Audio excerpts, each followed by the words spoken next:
ముఖ్యంగా ఈరోజు ఈ కార్యక్రమానికి ఏర్పాటు చేయడానికి కారణం డాక్టర్ సందీప్ గారు పనిచేసినటువంటి 5 సంవత్సరాల కాలంలో ఆయన పనిచేసిన విధానం, ఆయన కష్టపడిన విధానం అందరికీ తెలుసు. 19 కేసులు ఆయన పెట్టించుకుని బీడుపట్టు నియోజకవర్గంలో 5 సంవత్సరాలుగా ఆయన పనిచేశారు. అలాగే జన సైనికులందరూ ఈరోజు బీడుపట్టు నియోజకవర్గంలో జనసేన చాలా బలంగా ఉందన్న సంకేతాన్ని మీ అందరికీ తెలుసు. ఈరోజు మీడియా మిత్రులు తెలుసు. మీరు ఎన్ని ఎంక్వైరీ చేసుకున్నా భీమిలి నియోజకవర్గం జనసేన పార్టీ చాలా స్ట్రాంగ్ గా ఉంది. అలాగే ఇక్కడున్న నాయకులు ఇక్కడ 5 సంవత్సరాలు పనిచేసి ఇన్ని కేసులు పెట్టుకుని ప్రజా సమస్యల మీద పోరాడి అన్ని చేసిన నాయకులు వదిలేసి ఈరోజు మాకు భీమిలి టికెట్ కావాలని చాలా మంది వస్తున్నారు. డబ్బులు సంచులు పట్టుకుని వస్తున్నారో మాకు తెలియదు. కానీ భీమిలి ఇంతమంది చేసిన పరిపాలన అందరూ చూశారు. ఇంతమంది నాయకులు ఎమ్మెల్యేలు చేశారు, అందరం చూసాం.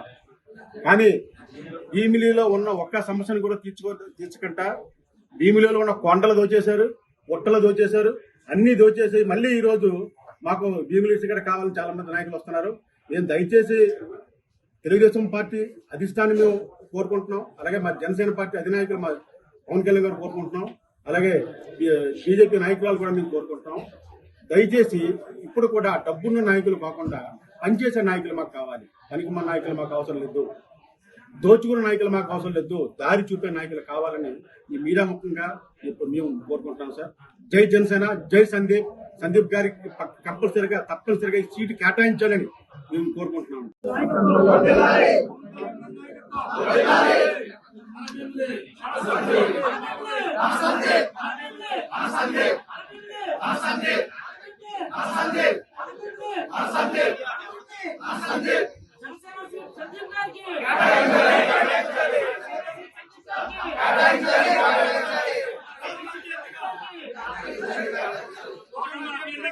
Thank you.